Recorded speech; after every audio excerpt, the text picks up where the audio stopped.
नमस्कार। Video series में आपका स्वागत है। आज चर्चा का विषय है डीजल और पेट्रोल में मूल्य वृद्धि। इसको लेकर पूरे देश में विरोध प्रदर्शन जारी है। कहीं पुतले जलाए जा रहे हैं, कहीं नारेबाजी चल रही है। जनता का आक्रोश स्वाभाविक भी है। जब डीजल और पेट्रोल के मूल्य में वृद्धि होती है तो इसका असर सीधा आम आदमी की जेब पर पड़ता है। लेकिन ये जो समय है यह चिंतन का भी है और विचार करने का भी है कि डीजल पेट्रोल के मूल्य में इस तरह की वृद्धि क्यों की गई। इसके कुछ कारण भी हैं। पहला तो ये कि इस समय हमारा देश ही नहीं पूरा विश्व कोरोना की महामारी से जूझ रहा है। भारत तो एक विकासशील देश है, अच्छे अच्छे देशों की अर्थव्यवस्था लड़खड़ा गई है। ऐसी परिस्थिति में सरकार के पास आय के दो विकल्प होते हैं जो प्रत्यक्ष आय, एक तो शराब, दूसरा पेट्रोल। शराब दोगुनी तक महंगी हो गई है लेकिन उस पर खामोशी है, वो अलग विषय है। डीजल पेट्रोल के जो दाम हैं उसको लेकर इस समय भारी असंतोष जाहिर किया जा रहा है। इस समय देखिए आप कि सरकार की आमदनी की क्या स्थिति है। रेलवे पूरी तरह बंद है, ट्रांसपोर्टिंग बंद है, मतलब हजारों, आज मेरे ख्याल से 40,000 करोड़ रुपए से ज्यादा का नुकसान इस सेक्टर में है। रेलवे बंद है, पूरी ट्रांसपोर्टिंग बंद है, उद्योग धंधे बंद हैं, हजारों युवा बेरोजगार होकर घरों में बैठे हैं। लेकिन सरकार के खर्चे बराबर हैं। सरकार इन हालातों में भी अपने कर्मचारी, रेलवे बंद है लेकिन कर्मचारियों को पूरी सैलरी सरकार दे रही है। विभिन्न सेक्टर्स में हर विभाग में सैलरी वेतन पूरा दिया जा रहा है। प्राइवेट सेक्टर्स ने तो 20 से 30% तक की कटौती कर दी है। बहुत ही विषम हालात हैं, हमें चिंतन करना चाहिए। आय के स्रोत सरकार के लगभग नगण्य हो गए हैं। इसके अलावा खर्चे बराबर बने हुए हैं। इन खर्चों में अभी किसानों से जो सरकार ने गेहूं खरीदा है, धान खरीदी है, उसका भुगतान बाकी, हजारों करोड़, लाखों करोड़ रुपए पैसा बाकी है। सरकार कहां से चुकाएगी? सरकार किसानों में असंतोष फैल रहा है कि हमारा जो पैसा है वो नहीं दे रहे हैं।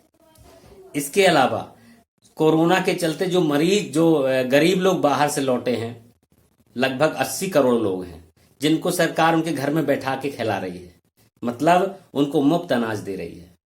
ये स्थिति है। इसके अलावा कोटे का अनाज तो मिल ही रहा है।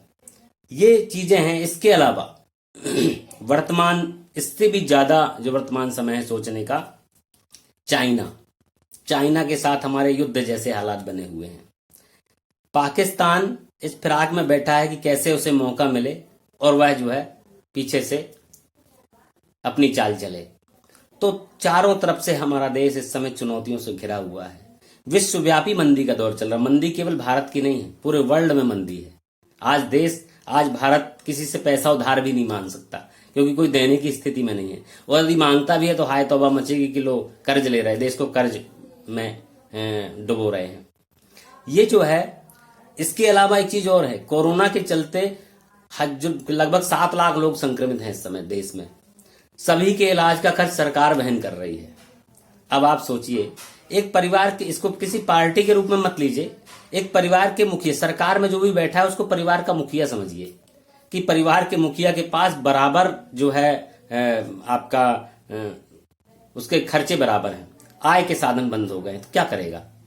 और जब वो मुखिया कोई निर्णय लेता है कि यार हम जो घर का बजट बिगड़ रहा है इसको पूरा करने के लिए अमुक चीज से पैसा इकट्ठा करेंगे, और बच्चे उसके गेट के सामने बाहर जाकर और नारेबाजी करने लगे, मुर्दाबाद के नारे लगाने लगे, तो मुखिया का क्या असर होगा?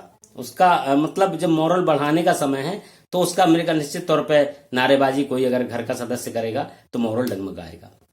इससे भी बड़ी चीज ये है कि आज पूरी दुनिया, नेट और टेलीविजन ने पूरी दुनिया को एक मंच पे कर दिया है। हम यदि भारत के देश के, अपने देश के प्रधानमंत्री के खिलाफ, अपने देश के मुखिया के खिलाफ, अपनी सरकार के खिलाफ नारेबाजी करते हैं तो पूरा वर्ल्ड इसको देखता है और वो मूल्यांकन करता है आपका कि आप कितना अपने देश के साथ खड़े हैं। सोच लीजिए कि हम उस देश के वासी हैं। जब देश पर संकट आया था तो गृहिणियों ने अपने जेवर तक सरकार को दे दिए थे कि हमारे देश का अस्तित्व बचा रहे, हमारा अस्तित्व बचा रहे। जेवर का कोई अस्तित्व नहीं है। इसको किसी पार्टी से न लें, ये पार्टीगत मुद्दा नहीं है, ये हमारे लिए विचार और चिंतन का मुद्दा है। पूरा देश इस समय जो है, पूरा वर्ल्ड जो है इसको देख रहा है, जो हमारे देश में गतिविधियां चल रही हैं। मेरा मानना यह है कि संकट की घड़ी है, इसमें हमें देश के साथ खड़े होना चाहिए।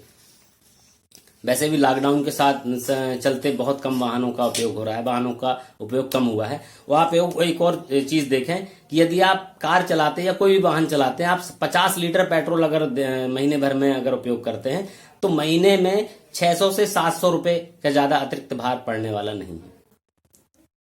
तो मेरा विनम्र आग्रह है कि चिंतन करें और देश के साथ खड़े हों। देश का जो भी मुखिया हो, पार्टी से इसको बिल्कुल न लें, जो भी पार्टी का मुखिया हो उसका मोरल बढ़ाएं। वैसे भी देखिए, हालांकि ऐसे लोगों की कमी भी नहीं है।